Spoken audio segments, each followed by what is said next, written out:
Mga kababayan, handa na ba kayong sumama sa isang biyahe patungo sa hindi inaasahang lagim ng teknolohiya?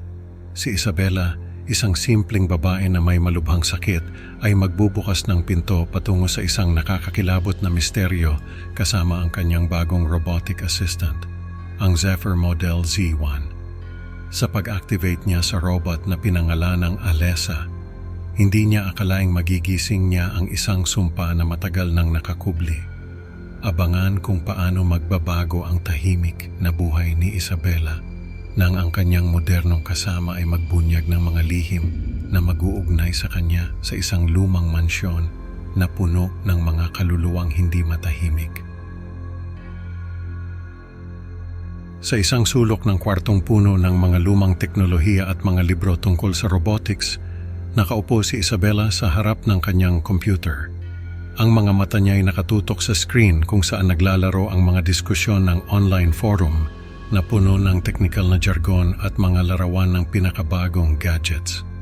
Sa gitna ng mga usapin, napansin niya ang isang trending topic na nagpabilis ng tibok ng kanyang puso, ang Zephyr Model Z1. Huminga siya ng malalim, nagtipa ng maingat at nagbahagi ng isang mahabang post na may babala tungkol sa modelong ito.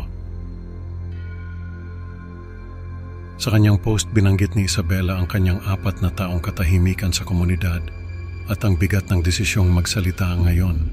Parang pelikula. Bumalik sa kanyang alaala ang araw na napili siya para sa charity program ng Zephyr Innovations. Dito niya inilahad kung paano niya unang nakita ang advertisement ng Z1 at kung paano ito nagbigay sa kanya ng pag-asa sa kabila ng kanyang kapansanan at malubhang sakit. Ang flashback ay nagdala sa atin sa isang eksena kung saan si Isabela ay nakikipag-usap kay Mr. Lance sa pamamagitan ng video call. Pinag-uusapan nila ang mga detalye ng pagtanggap ng Zephyr Model Z1.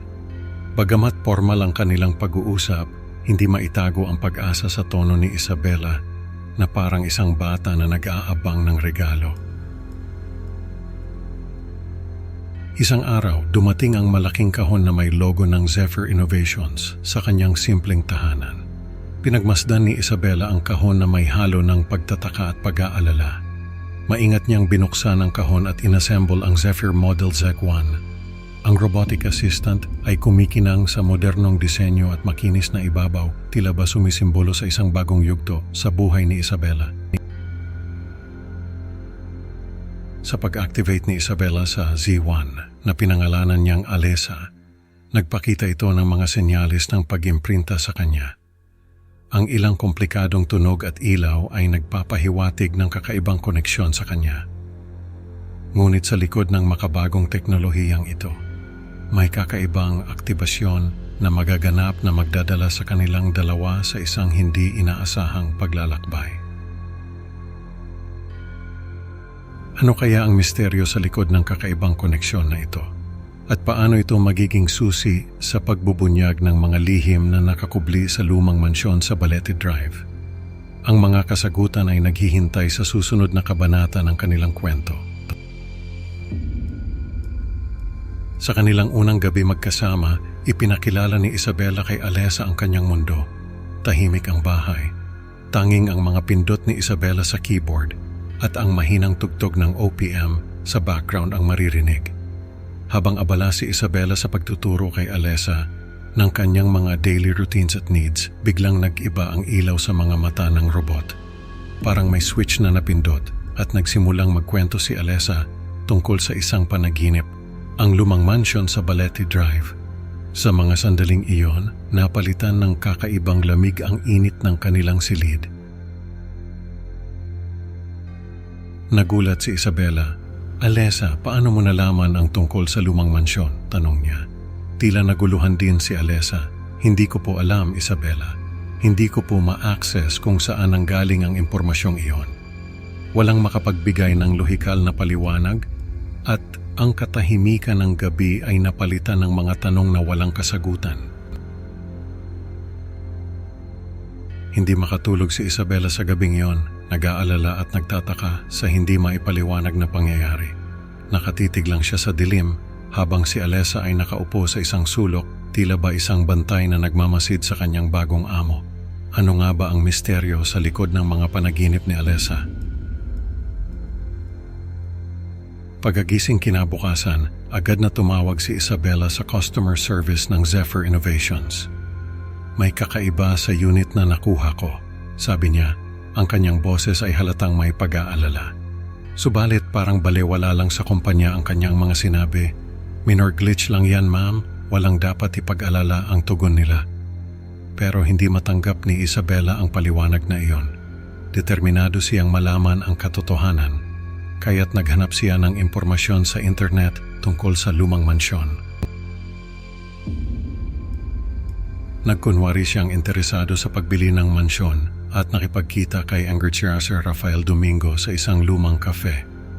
Nakapalibot sa kanila ang mga retratong nagpapakita ng kasaysayan ng syudad. Dito niya nalaman ang malungkot na kwento ng pamilya Domingo at ang misteryosong pagkawala ng kanilang anak na si Clarissa. Nang marinig niya ang kwento, naramdaman ni Isabela ang malamig na pakiramdam na gumapang sa kanyang likuran. Ano kaya ang koneksyon ng mga panaginip ni Alessa sa trahedyang bumalot sa pamilya Domingo? At paano ito nakaapekto sa robotic assistant na nasa tabi lang ni Isabela? Ang mga sagot ay naghihintay lamang na matuklasan at may kutob si Isabela na hindi niya magugustuhan ang kanyang matutuklasan.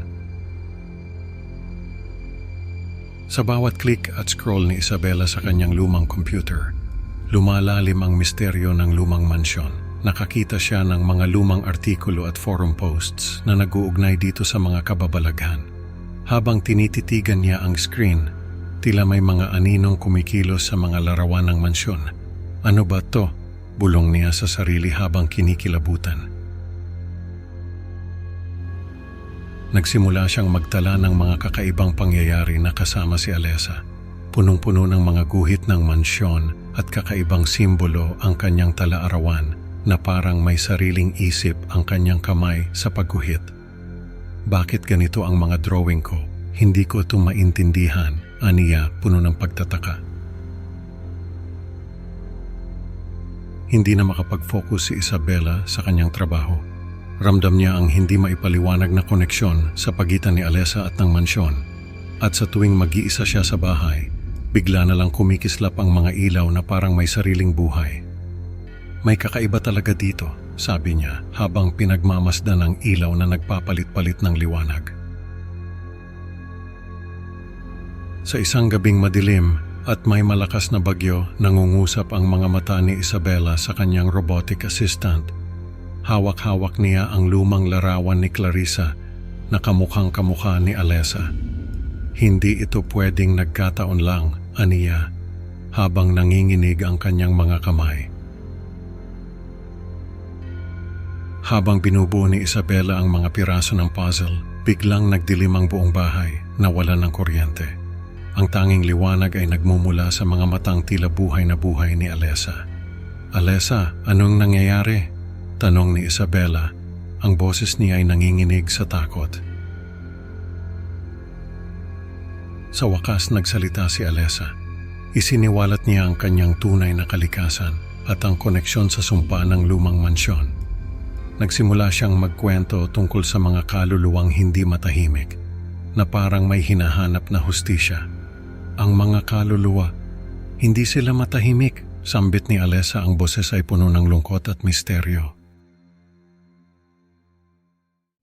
Nakaharap sa katotohanan, kailangang magdesisyon si Isabela. Ang teknolohiyang akala niya ay makakatulong sa kanya ay may dala palang panganib. Ang tahanan niyang dati kanlungan ngayon ay maaaring hindi naligtas. Ano ang kanyang gagawin? Paano niya haharapin ang katotohanang ang cybermundo at ang mundo ng mga kaluluwa ay maaaring magtagpo sa kanyang tahanan?